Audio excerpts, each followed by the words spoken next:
આપનો કોડ જણાવશો? 003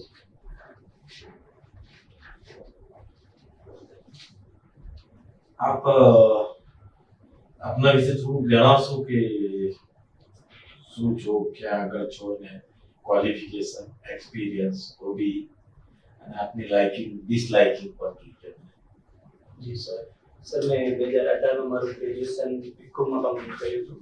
ત્યારબાદ સર 2018 ત્યારબાદ સર મેં 2020 માં મારું બીએડ કમ્પ્લીટ કર્યું અને 2022 માં મારું માસ્ટર્સ એકાઉન્ટ અને ફાઇનાન્સ વિષય સાથે કમ્પ્લીટ કર્યું અને ત્યારબાદ હું એકાઉન્ટ ઓફિસરની તૈયારીમાં લાગી 2022. સર મારી હોબી છે બ્લોગિંગ, જેમાં હું વેબ ડિઝાઇનિંગ કરું છું અને સાયબર સિક્યુરિટી રિલેટેડ આર્ટિકલ પણ પબ્લિશ કરું છું વેબસાઇટ પર. બ્લોગિંગ છે, વેબ ડિઝાઇનિંગ. હા, વેબ ડિઝાઇનિંગ. બીજું આર્ટિકલ શેમાં પબ્લિશ કરો છો? Cyber security related article publish કરું છું. એમાં કોઈ તમને સ્પેસિફિક રેકોગ્નિશન કે અચીવમેન્ટ મળ્યા છે કોઈ બી બ્લોગિંગમાં અથવા તો સાયબર સિક્યુરિટીમાં આર્ટિકલ્સ પર? ના, આર્ટિકલ્સ નહીં સર. એમાં તો મતલબ નાના પાયા ઉપર છે કે મતલબ મારી વેબસાઇટ બનાવેલી છે અને એના ઉપર આર્ટિકલ પબ્લિશ કરું છું. ત્યાં વિઝિટર આવે છે અને વેબસાઇટ વિઝિટ કરે છે એ રીતના. ઓકે. કેટલું રીચ છે વેબસાઇટનું તમારું?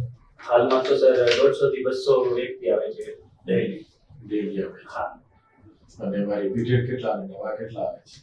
સર રિપીટેડમાં તો 50 જેવા રિપીટેડ હોય. બાકી જો કોઈ ન્યૂ આર્ટિકલ હોય, મતલબ કે કોઈ new cyber security related trend ચાલુ હોય ને એના ઉપર મેં આર્ટિકલ લખ્યું હોય તો ઘણી વખત 100-200 પણ નવા આવી જતા હોય છે.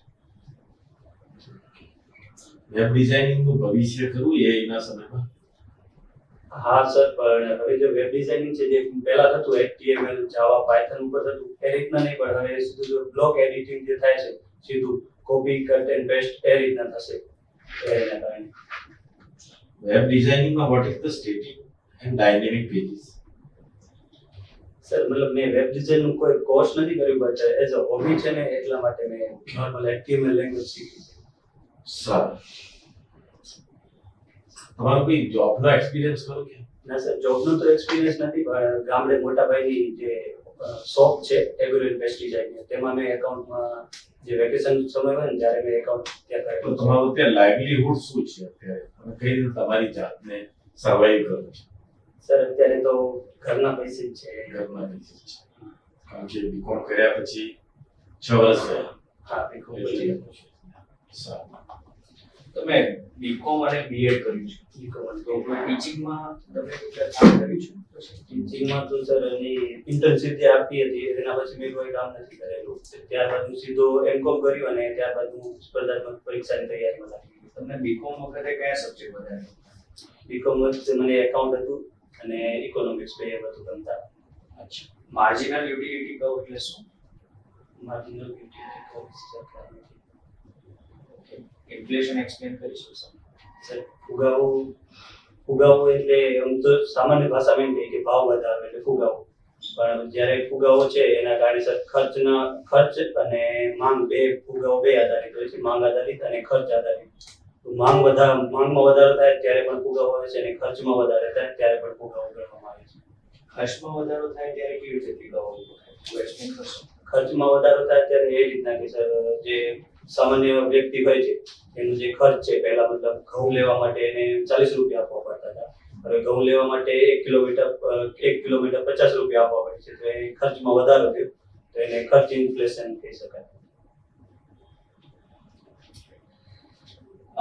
એક તમને સિચ્યુએશન પૂછું છું એઝ એન એકાઉન્ટ્સ ઓફિસર. બરાબર, તમારા ધ્યાનમાં એવું આવે છે કે કોઈ ગવર્મેન્ટ સ્કીમની અંદર લીકેજીસ છે, મતલબ જે ગવર્મેન્ટ ઇન્ટેન્ટ છે એ પ્રમાણનો નીચે ફ્લો નથી, ફંડનો ફ્લો. ઓકે, અને લીકેજીસ થાય છે, તો લીકેજીસને રોકવા માટે તમે એવા કયા પગલાં ભરશો? જી સર, પહેલા તો જો લીકેજીસ હોય છે તો હું એની પૂરી તપાસ કરીશ અને ત્યારબાદ સર ઓડિટ જે વસ્તુ છે એના દ્વારા ખબર પડશે કે કેટલું લીકેજ થાય છે, ઉપરથી કેટલું આવે છે અને નીચે કેટલું બધા માટે જે છે જે ફંડ આપવાના છે તે ફંડ જાય છે કે નહીં, એ ઓડિટ દ્વારા સૌથી વધુ સારી રીતે જાણી શકાશે. એમાં ટેકનોલોજીનો ઉપયોગ કઈ રીતે કરી શકાય?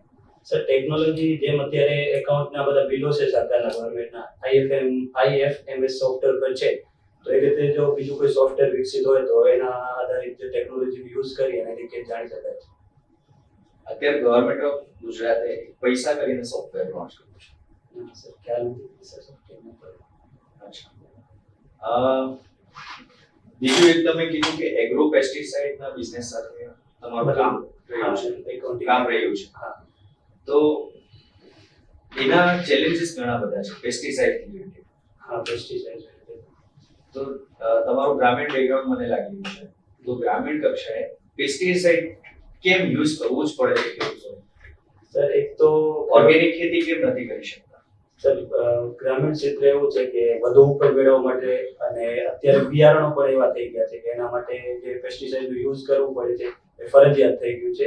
અને જ્યાંથી બિયારણો નવા આવ્યા છે, આપણે હરિયાળી ક્રાંતિ જોઈ, તેના કારણે ખાતરોનો ઉપયોગ વધુ થયો છે. એના કારણે કીટનાશકો જે કીટો છે એનું પણ પ્રમાણ વધુ થઈ ગયું, કારણ કે યુરિયા નાખવાથી સર જે પાકો હોય છે તેમાં મીઠાશ વધે છે અને એના કારણે કીટો પણ વધુ આવે છે. તો એના કારણે પેસ્ટિસાઇડની જરૂરિયાત પણ વધારે વધી ગઈ છે. એક બીટી કોટન નો કોન્સેપ્ટ છે. હા, તો બીટી કોટન જેવી જ રીતે આપણે ખાદ્ય ચીજો છે એની અંદર બીટી ટેકનોલોજી લાવી શકાય, લાવવું જોઈએ. સર, બીટીમાં એના ફાયદા પણ છે અને મર્યાદાઓ પણ છે. બીટીમાં જેમ કે બીટી કોટન પરથી ઘણીવાર એવું કે એમાં કેન્સર જેવા જે જીવાણુ હોય છે એ હોય છે. ઉપરાંત સર એમાં પેસ્ટિસાઇડનો યુઝ વધુ થાય છે. તો જો આપણે બીટી બટાકા અથવા બીટી ટમેટા એવું કઈ જે અત્યારે ચાલુ જ છે, બીટી રીંગણ પણ આવે છે, તો સર એવું લાવશે તો એમાં રોગોની શક્યતા પણ વધી જશે. ભલે ઉત્પાદન વધી જશે પણ એમાં રોગોની શક્યતા પણ વધશે. એટલે બંને બાજુ જોવી જરૂરી છે. એક ગવર્મેન્ટ ફાઇનાન્સ રિલેટેડ ક્વેશ્ચન છે કે સરકાર મોટું બજેટ બનાવતી હોય, અત્યારે તો બજેટ કેટલું છે સરકારનું, ગુજરાત ગવર્મેન્ટનું 24-25 નું બજેટ કેટલું છે ટોટલ? 43,000 કરોડ કે એવું કંઈક છે. 43,000 કરોડ જેવું. પ્રોપર યાદ નથી મને. એ બજેટ માન લો જે બનાવતી હોય છે ગવર્મેન્ટ, 100 રૂપિયાનું બજેટ બનાવતી હોય છે. ગવર્મેન્ટની આવકો 90 રૂપિયા હોય, 10 રૂપિયા પૂછતા હોય છે. તો ગવર્મેન્ટ શું કરતી હોય છે 10 રૂપિયા મેળવવા માટે? સર, ગવર્મેન્ટ એક તો એક્સટર્નલ બોરોઇંગ્સ કહી શકાય આપણે, જે પબ્લિક પાસેથી સર લોન લઈ શકે છે. ઉપરાંત સર વિશ્વ બેંક છે કે IMF પાસેથી પણ લોન મેળવી શકે છે અને આ રીતે પોતાની જે ખુદની ખાત છે એ પૂરવા પ્રયત્ન કરે છે.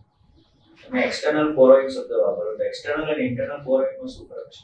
સર, ઇન્ટરનલ બોરોઇંગ મતલબ જે RBI પાસેથી લોન લેવામાં આવે છે 90 દિવસનું વેસ એન્ડ મીન્સ બિલ, એને સર ઇન્ટરનલ બોરોઇંગ્સ કહેવાય. અને જે વિદેશો તરફથી દાન કે ભેટ કે એ રીતના કોઈ બોરોઇંગ્સ લેવામાં આવે છે એક્સટર્નલ બોરોઇંગ્સ.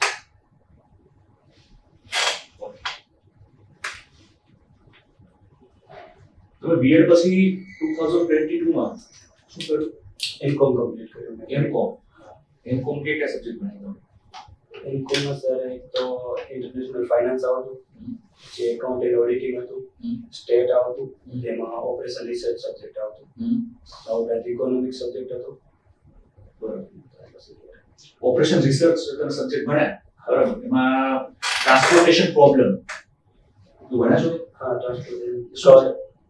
સર, મતલબ કે કોઈ વસ્તુ છે, મતલબ જો કોઈ વેપાર કરતો વ્યક્તિ છે તો એને માલનું ટ્રાન્સપોર્ટેશન કરવું છે, તો એ કઈ રીતે માલ અલગ અલગ સ્થળો કરવું છે, તો કઈ રીતે ઝડપથી કરી શકશે અને કઈ રીતે એને કોસ્ટ બેનિફિટ પ્રાપ્ત થશે, એના માટેની સર એક સ્ટેટિસ્ટિકલ મેથડ કહી શકાય એ રીતનું છે. પછી ઓપરેશન રિસર્ચમાં એક શબ્દ આવે છે ક્રિટિકલ પાથ મેથડ, CPM. એ શું છે? સર, એમાં અલગ અલગ પાથ દર્શાવેલા હોય છે કે આ પાથથી આ પાથ આ પાથ સુધી જે માલ છે એને લઈ જવામાં આટલો સમય લાગશે અને એમાં બે અલગ અલગ સમય આપેલા હોય છે અને એ સમયના આધારે સર સમ ગણવાના આવતા હતા. બરાબર છે. હવે તમને ફાઇનાન્સમાં રસ ખરો? ફાઇનાન્શિયલ માર્કેટમાં ફાઇનાન્સમાં એટલો રસ નથી સર. વાંચો છો ન્યૂઝપેપરમાં? થોડો ઘણો ખ્યાલ છે એમ તો. શું છે? એક ફાઇનાન્શિયલ માર્કેટ શબ્દ આવે, એક મની માર્કેટ શબ્દ આવે. શું બે વચ્ચે ડિફરન્સ? સર, નાણાં બજાર છે જે આપણે કહીએ એનું નિયંત્રણ RBI કરે છે અને એ ટૂંકા ગાળા માટે મતલબ 1 વર્ષ માટે હોય છે. 1 વર્ષ માટે? ના, 1 વર્ષ સુધીના એમ બધે. બરાબર, બોલો. અને જ્યારે મની માર્કેટ છે એમાં લાંબા ગાળાના શેર, ડિબેન્ચર એ બધા છે. તમે સેમ વસ્તુ બોલે, પહેલા ગુજરાતી બોલે નાણાં બજાર, પછી મની માર્કેટ બોલે. મતલબ કેપિટલ માર્કેટ, મૂડી બજાર. કેપિટલ માર્કેટનું કોઈ એક્ઝામ્પલ? મતલબ કેપિટલ માર્કેટમાં શેનો સમાવેશ થાય? શેર, ડિબેન્ચર અને બોન્ડનો સમાવેશ થાય છે. એની વિવેદ થાય છે કેપિટલ માર્કેટ. હમણાં નજીકના સમયમાં એટલે લગભગ 10-15 દિવસ પહેલા કંઈક તમે જે વાત કરી એ પ્રમાણે આરબીઆઈએ નાણાં નીતિમાં કંઈક ફેરફાર કર્યો છે. હા સર, તો કયા કયા પ્રકારના ફેરફાર કર્યા? સર આમ તો બધા રેટ સરખા જ રાખ્યા છે. એક CRR માં 4.5% હતો એને 4% કરવામાં આવ્યું છે. સીઆર રેટ છે, કેસ રિઝર્વ ના એ રેશિયો છે એ રીતના. રેશિયો કેટલા હોય છે? સીઆરઆર છે, બીજો કયો રેશિયો? એક SLR છે, બે છે. ઓકે, એસીઆર માં શેનો સમાવેશ થાય? મતલબ એમાં જામીનગીરી હોય છે, એસબીઆઈ કે રાખવાની હોય છે, કેસ પણ રાખી શકે છે. અને જામીનગીરી કેસ અને કોઈ રોકાણ પણ કરવું હોય ઇન્વેસ્ટમેન્ટ તો એ પણ કરી શકે છે. અને તમે જે રેટની વાત કરી, રેટ્સમાં કોનો સમાવેશ થાય? રેટમાં રેપો રેટ છે, બેંક રેટ છે અને રિવર્સ રેપો રેટનો સમાવેશ થાય છે. બેંક રેટ ને રેપો રેટમાં શું ફરક? સર બેંક રેટ જે છે એનામાં એ લાંબા ગાળા માટેનું હોય છે અને જે રેપો રેટ છે એ ટૂંકા ગાળા માટેનું હોય છે. અને આરબીઆઈ પાસેથી જે અનુસૂચિત વાણિજ્ય બેંકો છે એ લોન લે છે. બરાબર. અનુસૂચિત વાણિજ્ય બેંક એટલે શેડ્યુલ શેડ્યુલ બેંક.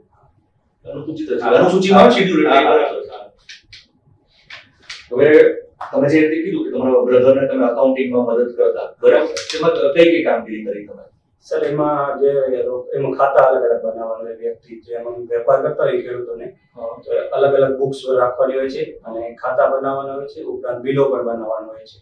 આ ઉપરાંત સર ગવર્મેન્ટ ઉપરથી જે ખાતર આપે છે ફર્ટિલાઇઝર, તો એની વેચણી કરવા માટે સર POS મશીનમાં એન્ટ્રી બધી કરવાની હોય છે. ઉપરાંત બિયારણ પર જે નિગમનું આવે છે, આપણે ગુજરાત રાજ્ય નિગમ લિમિટેડ છે, તો એની પણ એન્ટ્રી ઓનલાઈન આઈ ખેડૂત પોર્ટલ પર કરવાની હોય છે. તો એ બધું સંભાળતું. એ તો એમાં કે અકાઉન્ટિંગ તો લાગ્યું નહીં, એમાં તો ખાલી તમે જે યુઝ્યુઅલ જે બિઝનેસ હોય, યુઝ્યુઅલ જે એક્ટિવિટી છે એ કર્યું લાગે. હા મતલબ ખાતા રાખવામાં આવતા હતા બધા દરેક વ્યક્તિના, તો એ સર ખાતામાં બધાને એન્ટ્રી કરવાની આવતી. મતલબ કાચી નોંધ રાખતા, એના ઉપરથી પાકી નોંધ કરતા. કારણ કે સર ખાતરના એના કારણે ટર્નઓવર છે 1 કરોડ ઉપર જતું રહેતું. એના કારણે પછી સર ઓડિટિંગની જરૂરિયાત હતી અને રિટર્ન પણ ફાઇલ કરવાનું હતું, એટલે હિસાબો વ્યવસ્થિત કરવાના હતા. રિટર્ન કયા પ્રકારના હોય છે? રિટર્ન મતલબ સર રિટર્નનો એટલો ખ્યાલ નથી મને. ચોઇસ વ્યૂ હોય એ બધા રેખા હોય છે. હા સર ITR 1 થી 7 સુધીના હોય છે કંઈક ફોર્મ, એ એટલો ખ્યાલ છે. અને ઓડિટની અંદર કયા ટાઈપના ઓડિટ્સ હોય છે? અલગ અલગ ટાઈપના. ઓડિટ એ લાંબા ગાળાનું હોય છે, સંપૂર્ણ ઓડિટ હોય છે, પછી ખાસ ઓડિટ હોય છે. એ રીતના અલગ અલગ ટાઈપનો ઓડિટ આવે છે. એક સ્ટેચ્યુટરી ઓડિટનો કોન્સેપ્ટ છે. ગુજરાતીમાં વૈધાનિક ઓડિટ. હા વૈધાનિક એ ક્યાં કરવામાં આવતું હોય છે? સરકારી ઓડિટ કહી શકાય ને. સ્ટેચ્યુટરી ઓડિટ વિશે સાંભળ્યું છે આપણે? આપને મનગમતી કોઈ સ્કીમ વિશે? યોજના સાહેબ ગુજરાત ગવર્મેન્ટની કઈ એવી સ્કીમ છે જે તમને ગમે? ગુજરાત ગવર્મેન્ટની તો આ મુખ્યમંત્રી ગ્રામ સડક યોજના છે. કેમ તમને ગમે છે? સર એના કારણે તો ખેડૂતોને ખૂબ ફાયદો થયો છે. એના કારણે મને વધુ ગમે છે. કારણ કે સર જે પહેલા ઉત્પાદન કરતા ખેડૂતો, તો એમને માલ લઈ જવા માટે પહેલા સડકો નથી, એના કારણે માલ બગડી જતું હતું અને ત્યાં આજુબાજુમાં વેચાણ કરતા હતા ખેડૂતો. એના કારણે ભાવ પણ ઓછા મળતા. હવે બહાર વેચાણ કરી શકે છે ગ્રામ સડક યોજનાના કારણે. સડકો પ્રાપ્ત થઈ છે અને સર કનેક્ટિવિટીના કારણે સર ખેડૂતોને ભાવ પણ વધારે મળે છે અને સરકારની જે સ્કીમ છે એનો પણ લાભ મેળવી શકાય છે.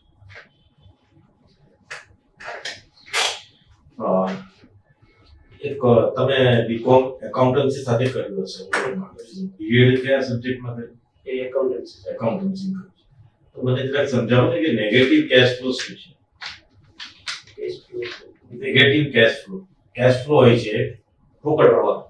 હા, કોઈ બી ધંધામાં રોકડ પ્રવાહ હોય તો કેશ ફ્લો સ્ટેટમેન્ટ કહે છે, કેશ લિક્વિડિટી હોય છે, પણ એમાં એક ટર્મ હોય છે negative cash flow. Negative cash flow વિશે ખ્યાલ નથી. તો એ છે. સારું, બીજું છે કે તમે રૂરલ સાઈડથી છો, સરકાર પંચવર્ષીય યોજનાઓ આવી, વાર્ષિક યોજનાઓ આવી, કેન્દ્ર સરકાર, રાજ્ય સરકાર બધી ઘણી બધી પ્રયત્નો કરે છે. તો છતાં બી હજી ગામડામાં જોઈએ એવું ઉત્થાન નથી. તમે પોતે ફીલ કરતા હશે. તો મને જરાક કેટલું બતાવો, એઝ એ પોલિસી તરીકે ક્યાંક બતાવવું હોય તો ક્યાંક સરકારના પ્રયત્નોનો અભાવ છે કે લોકોની વિકાસની પ્રવૃત્તિમાં જોડાવાની માનસિકતાનો અભાવ છે? વોટ ઇઝ ધ કોઝ તમારા દ્રષ્ટિએ? સર એક તો આપણે જોઈએ તો કે સાક્ષરતાનો અભાવ છે ગામડામાં. એના કારણે સરકારની જે પોલિસીસ છે એ પૂરી રીતે પહોંચી નથી શકતી. એક તો એ કહી શકાય. ઉપરાંત સર અત્યારે વસ્તીમાં વધારો થઈ ગયો તો સરકારની નિષ્ફળતા ન કહેવાય. હું આજે ગમે તેટલો ભણેલો પણ મારી ભાષા તમારી ભાષામાં હું તમને ન સમજાય. આજે હું માનું કે અંગ્રેજી બોલું અથવા મરાઠી બોલું, તામિલ બોલું, તો તમે ગમે તેટલા સક્ષમ છો પણ નહીં સમજો ને તમે. તો એ સરકારની બી નિષ્ફળતા કહેવાય કે નહીં? લોકોની પોલિસી છે એ સ્થાનિક લોકો માટે છે, બહારના લોકો માટે નથી. તો એમાં સરકારની બી નિષ્ફળતા ન કહેવાય કે એને સમજાવી ન શક્યા. ના સર, પણ જે સાક્ષરતાના અભાવના કારણે છે કે આ પોલિસીની જ ખબર નથી વ્યક્તિને, અને સરકારની પાસે પણ એટલો ડેટા હાલમાં ઉપલબ્ધ નથી હોતો કે કેટલા લોકો હજી અલગ છે, મતલબ અંતરિય વિસ્તારોમાં રહે છે.